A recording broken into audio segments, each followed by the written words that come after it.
Hey, everybody. Welcome to Fungibility. We are just a couple of guys, Graham and Andy, lifelong friends, and we are just here to learn about, talk about, and joke about NFTs, non-fungible tokens, and we'd love for you to join us for the ride.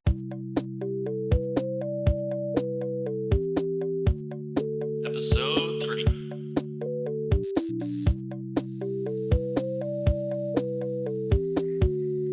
Fungibility. Hey, everybody, and welcome back. This is episode 3 of Fungibility. We're going to make this intro even quicker this week as we move along, but just the regular things we want to throw at you. Our website, if you're interested, is fungibilitypodcast.com. You can check us out there, and we are on YouTube. We are on podcasts all over the place, wherever you listen. And if you can't find us on the podcast somewhere, shoot us an email and let us know, and we'll try to get there. Our email address is non@fungibilitypodcast.com. So hit us up. And if you have any thoughts, ideas, things that you want to ask or anything like that, or maybe some just cool thing you heard about that you want us to talk about, hit us up with that too. We would love to look into those things and engage with you in that way. So we're glad that you're here. How you doing? Our email is just overflowing with rabid fans trying to get a hold of us. Yeah, we'll get to you in a few weeks. Yeah, let's be honest. No, we're still waiting for that first email to come through. Just kidding. Hint, hint. It's all spam from people who want the automatic. We can make your website better, reach millions of customers. It is good to have you here with us. We have a few things to talk about that we're really excited about. One of the main topics that's going to come at you later, we're going to talk about the history of NFTs. To understand where we are now, we want to see how we got there and look to how things fell into place, and as this whole world gradually evolved. Let's check it out. But before we do that, first, we want to talk about some headlines. So this brings us to our first segment that we like to call NFT Today. NFT Today. So I just thought this was interesting. This lady sells an NFT house for more than $500,000. It's like a Mars-based house. And the thing that is interesting is I don't know that you can even interact with it. Maybe you can.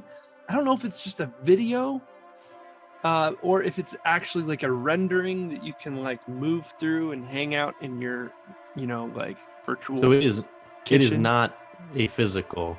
Not a physical house. No, it's a digital house that you can look at on a screen, and it's quite zen.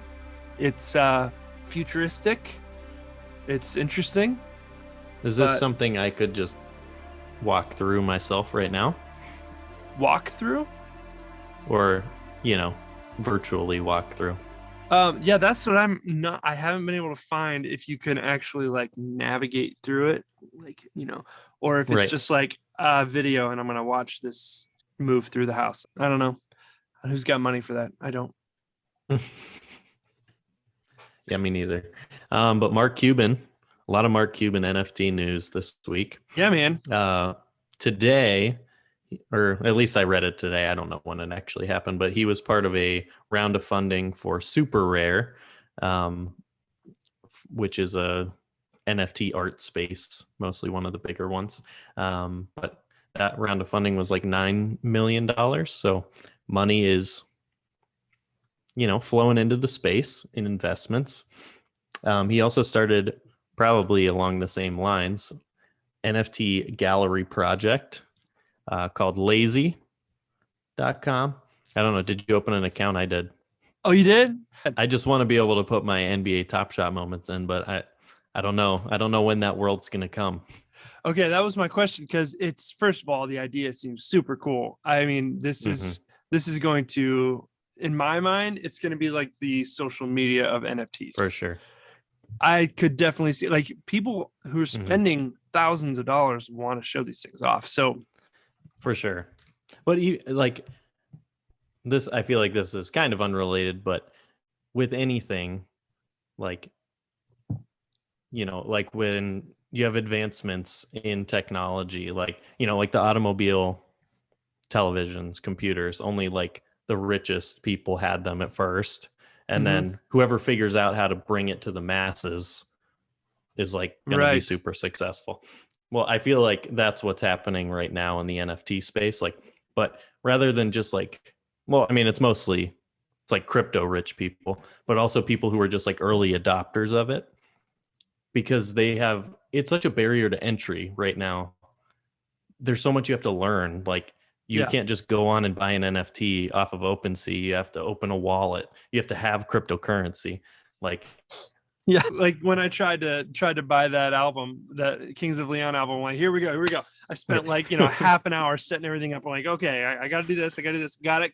Okay. Got my Ether. Oh, gas fees. Yeah. Oh. And it's like, sorry, you still owe us $70. Okay, I'm out. I'm done.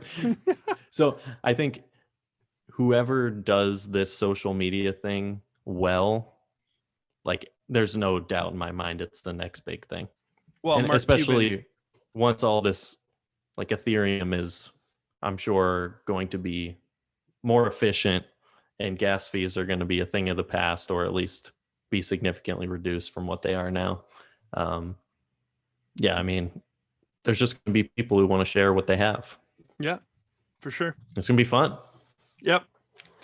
So that's not it for Mark Cuban. He's looking to find a good option to turn the Mavs tickets into NFTs, which we talked about, back to the Kings of Leon thing again.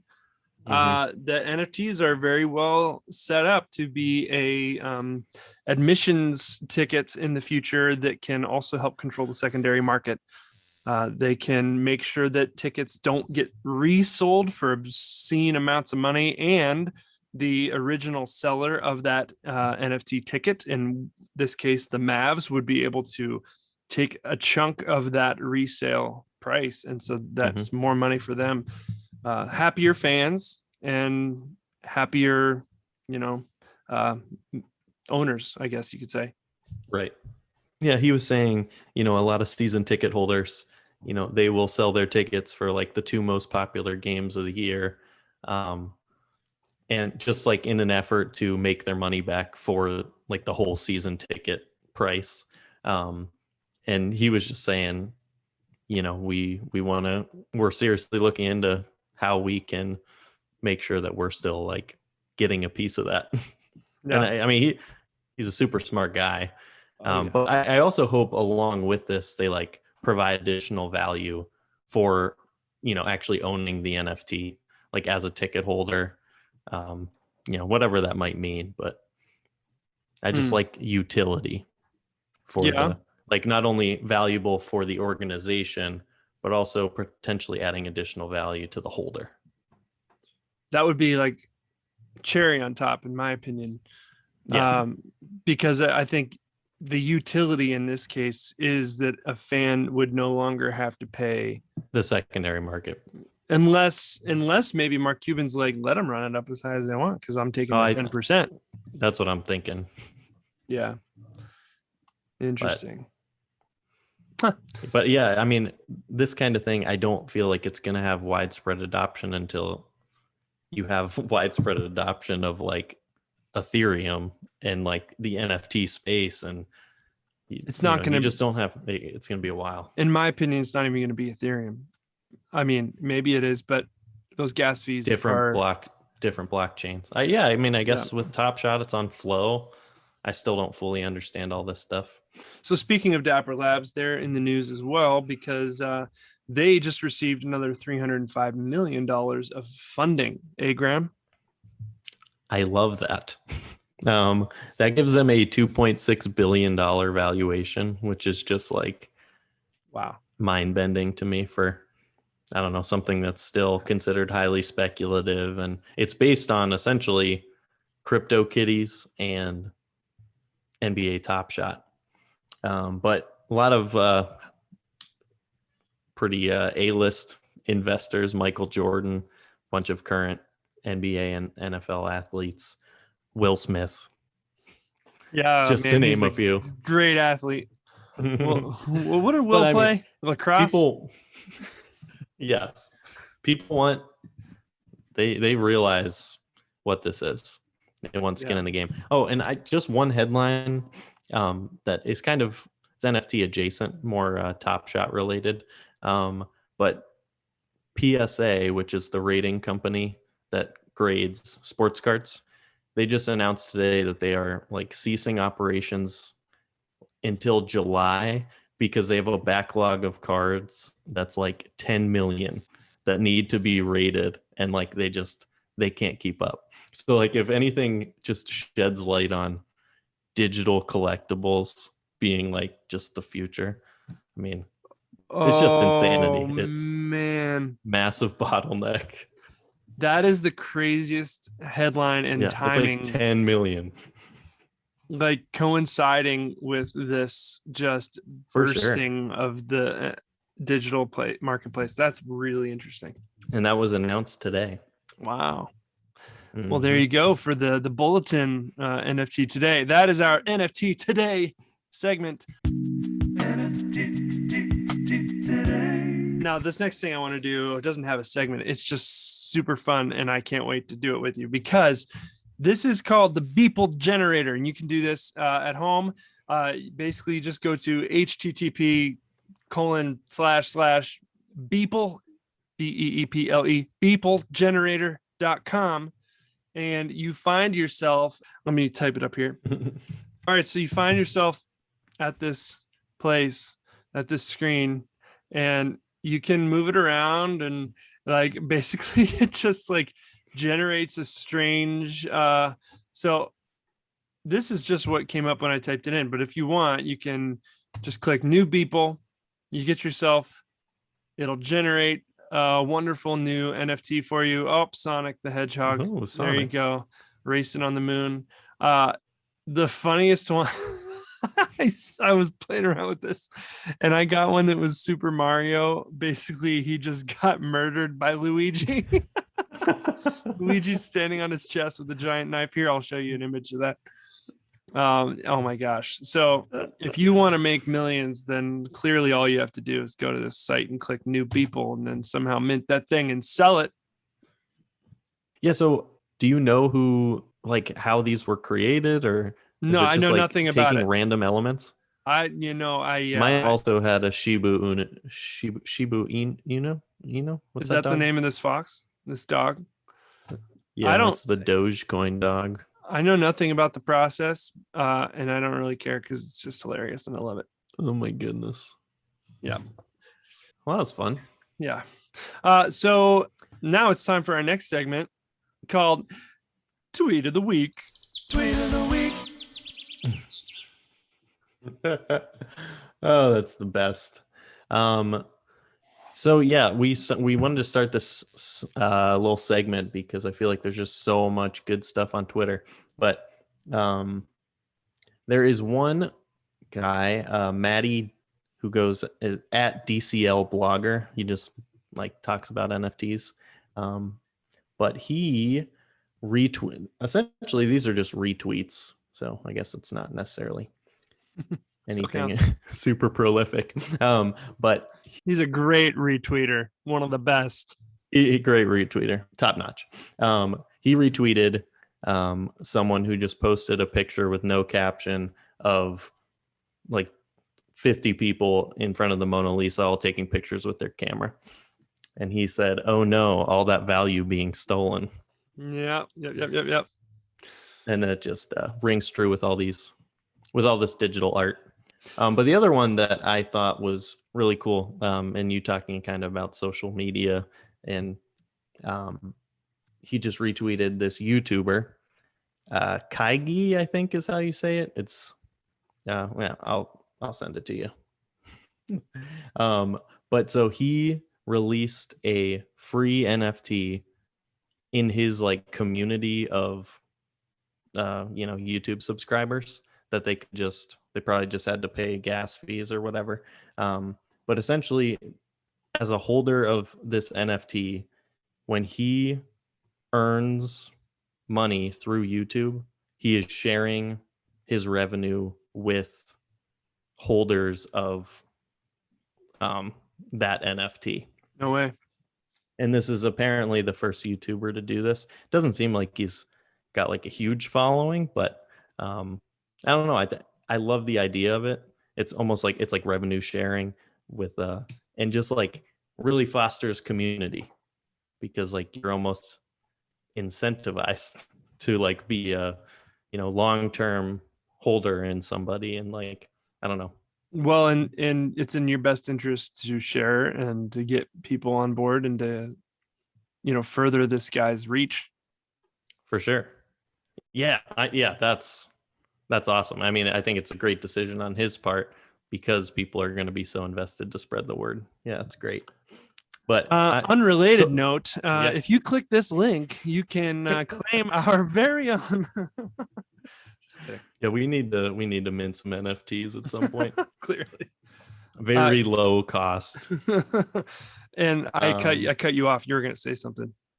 Sorry. I'd like to get into social tokens in the future, because it does seem like this is going to be something in the future where creators, will have their own token, and you're almost like there will be selling benefits stock as a holder, right? Yeah. In yourself. Yeah, I think it's really cool.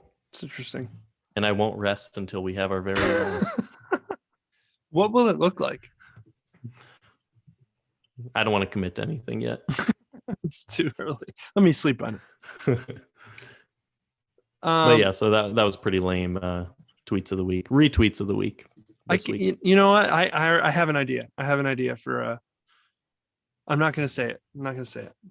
I've got an idea for our token. Oh, nice. Yeah, it's going to be great. Make sure you log it away, though. I don't want to lose it. Yeah.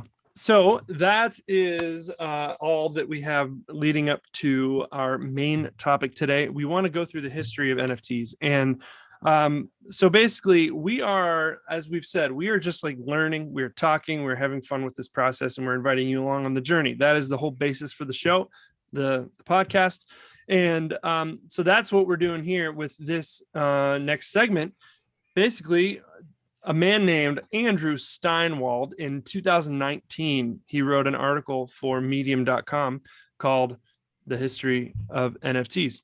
And so I was looking through that, and he does a really great job, and I learned a lot from it. So we want to just kind of share that with you, some of the highlights, and we'll give some commentary here and there on those, and just walk you through Andrew Steinwald's history of NFTs.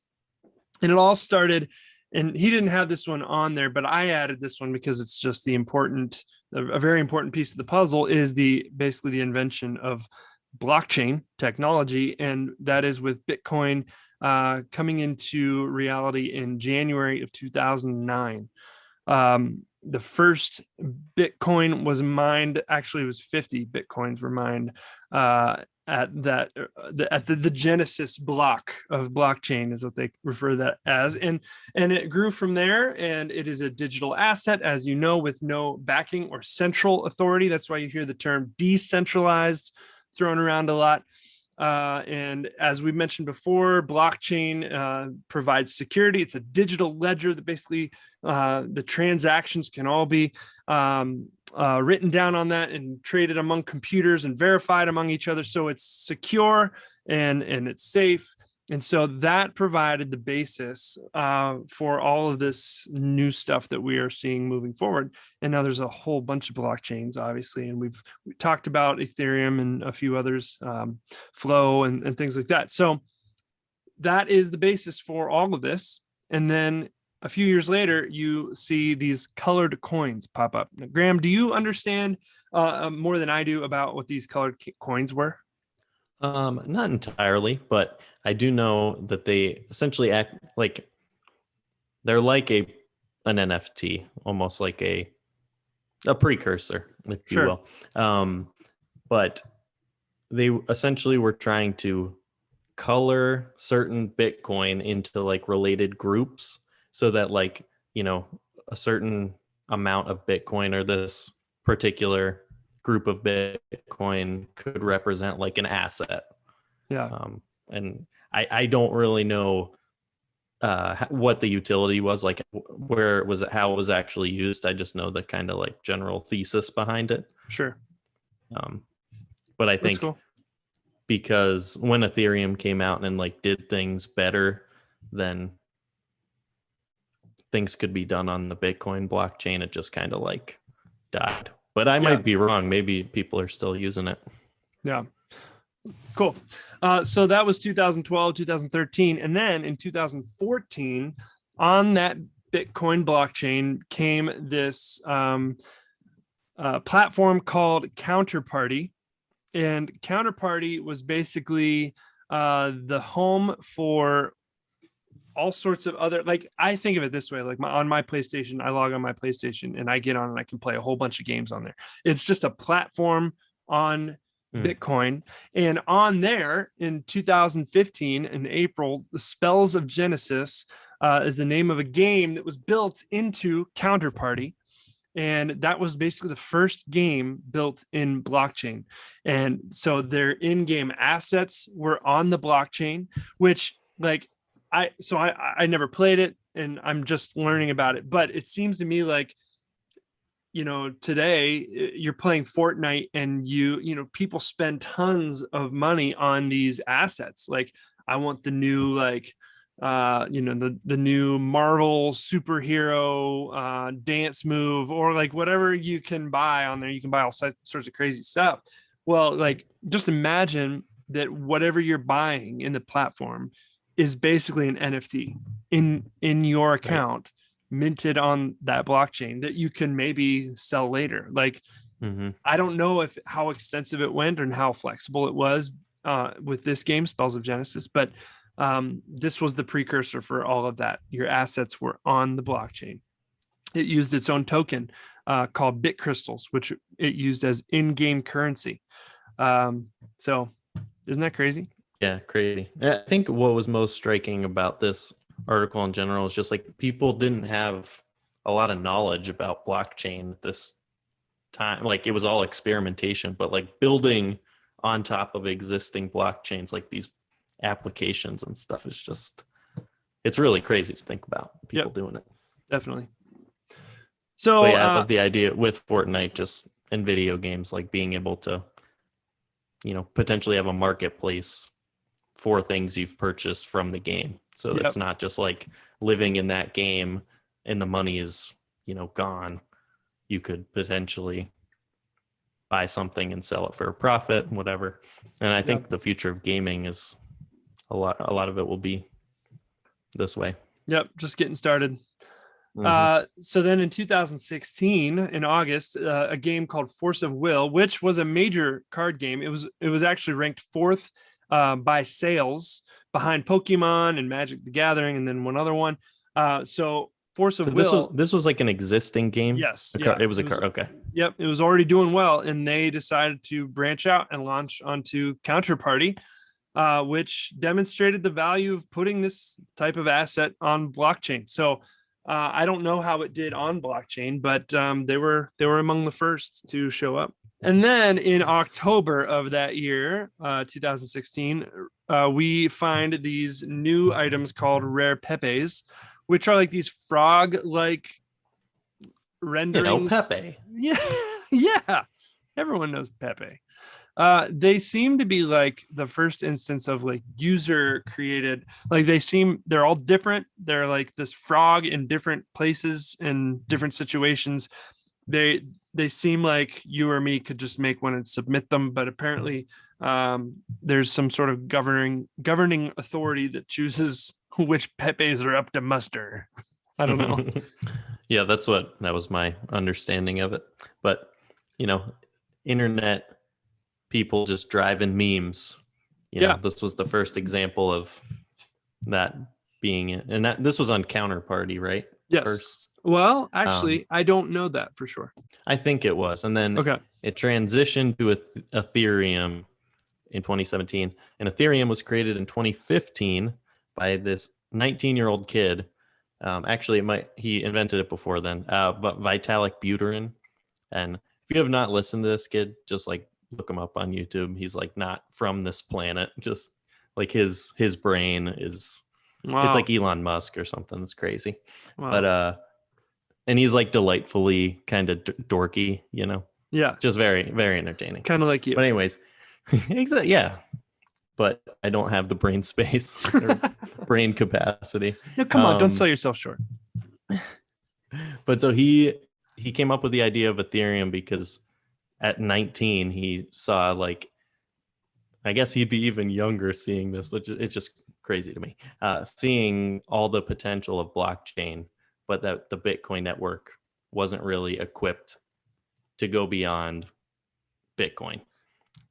So he built Ethereum, and the intent was to create a protocol for building decentralized applications and contracts and things. And that's what leads to all the NFTs that we have now. Wow. So that was created.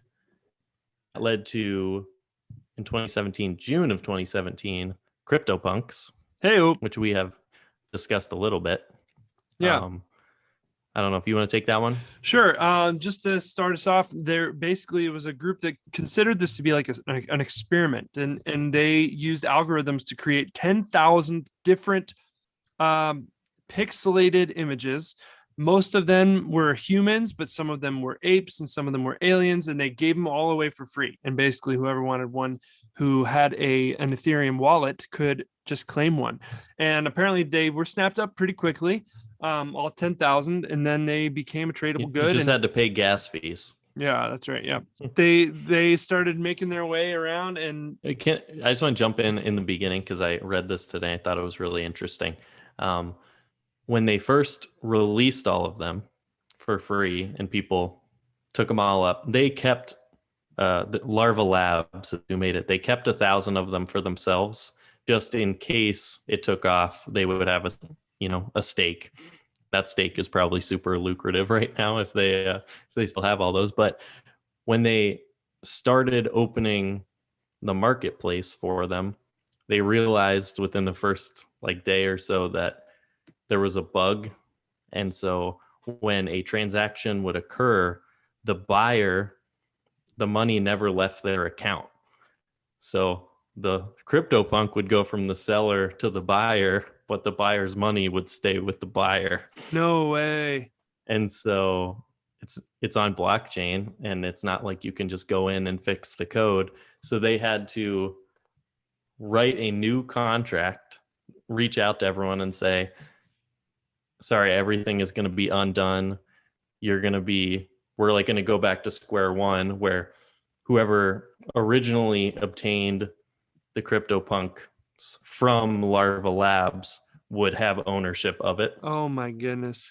But one fortunate thing that came of that is they were able to write in a bidding system into the contract, or the protocol for the next one. So now you have bids and people can actually bid, whereas before it was just people were selling it at a certain price. Wow.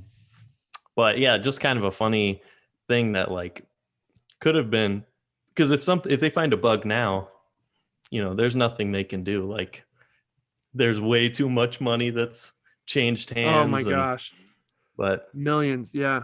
But even a testament to the community, most of the people who had transactions under that first contract still held to their word. So they still sold it to them under the new contract.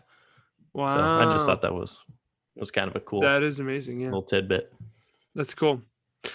So the current low price that you can get a CryptoPunk for is about $32,000 USD. So that's kind of crazy. There have been several purchases for over $1 million.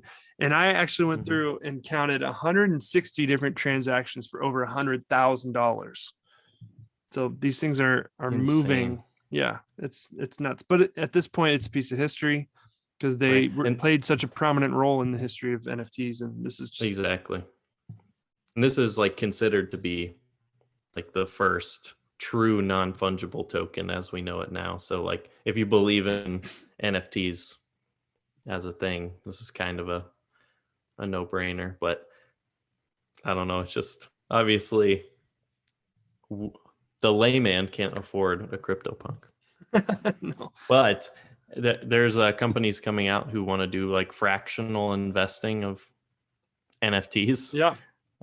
So maybe we'll be part owners of a CryptoPunk. Yeah, you and me, we'll go in together, and then anyone who has our NFT that we mint, our token for this show, they can own a little portion of our CryptoPunk. You can own 1% of our percent. 16th of a percent. Yep, it'll be great. We'll all have fun. So then later on that year, this is 2017 still, in October, the CryptoKitties came out. There's something about cats, man. Cats just sell. Seems to be a thing with crypto and otherwise. Like cat quilts are a thing. You should look it up. It's crazy. Cats are the best. Cats, man. So yeah, they came to Ethereum, and they were a virtual game that allows players to adopt, raise, breed, and trade virtual cats. And this was kind of groundbreaking because this was the first time that basically if you bred a cat, 2 cats multiply, reproduce, make another cat. When a man loves a woman, Graham, when a cat loves another cat, anyways, you breed a cat and it creates an entirely unique, separate token. So you're creating NFTs at that point, and this was the first time that that's happened. So that was a big deal. The people who released this did it in a brilliant way. They did it at a conference. There were developers all over the place, and I think they won a contest with this concept, and so it blew up right away because they had people's attention. They had a kind of a platform to release it, and so they did that very well. And research shows that CryptoKitties were like a gateway into NFTs. It seemed like, so another way to put that, it seemed like more people that would be on CryptoKitties were likely to go and see what other NFTs they're interested in. Whereas if someone was involved in some other game, they were, maybe that was a niche game that they probably weren't that interested in checking out other NFTs. So CryptoKitties became kind of a gateway for many people. Interesting. And I definitely remember like reading about it during this time, but just like completely disregarding it and not, just like, oh, I'm not going to understand that. Yeah. So you'd say that it reached kind of mainstream enough that you had definitely come across it. I never did. I don't think I ever came across it. Yeah. I think it was out there just because it was like they were selling for large amounts of money and stuff. And it was probably the first time like digital assets like this were exploding. But cool. It's kind of cool because these concepts like breeding are being used in like new applications now too with games. So like Zed-Run, man. Zed-Run that we were talking about making horse. Yeah. When a horse loves another horse. Yeah. So the last thing I want to say about CryptoKitties is that it was launched by a Vancouver-based company called Axiom Zen, which in 2018 spun out another company called, Graham? Dapper Labs. There you have it. Dapper Labs, which if you caught us in our episode 2, we talked about Dapper Labs, and they're huge right now. Actually, we talked about them earlier this episode. They are moving quickly through this space with an NBA Top Shot and that huge success that is. So they are becoming a major player in this space. I'm trying to figure out how to be an investor, but coming up empty. And I wasn't invited to that Michael Jordan get together. Will Smith didn't text you? No. Man, he always ignores me. Didn't have the capital. No, that's fine. So that is it. That's basically this. So this article was written in 2019. So they bring us up through these things. And then from there, 2018 and 19 were very prolific years as far as growth and development for NFTs. And obviously 2020, 2021, things are just moving. So there's just thousands of different things. And now it's even more user friendly, whereas anyone can just create and mint and sell. And so it'll be interesting to see where things go from here. Yeah, sky's the limit. Yep. So we hope that you maybe have a deeper understanding of what we're dealing with. I'm excited about next week's episode. Next week, our episode is going to focus on all of the different marketplaces. We want to kind of touch base on where you can go to find NFTs and maybe what niche is good in different marketplaces. What are some of the pros and cons of the different marketplaces? What are the currencies in the different marketplaces? How do these auctions work? Because there's some different formats for those. So it'll be kind of maybe a rundown on the buying and selling and trading of NFTs and the practical use of that, as well as we'll do a tweet of the week and we'll have some headlines and we'll just have some general fun conversation about what we're seeing. That sound good? Sounds awesome. Fantastic. Can't wait. So again, thanks for joining us. We would love for you to check out our website, fungibilitypodcast.com. Check us out on YouTube or on a podcast, wherever you listen. And our email address, if you have any thoughts or questions, is non@fungibilitypodcast.com. Once again, this is Graham and I'm Andy. We're so glad that you joined us, and we'll see you next time.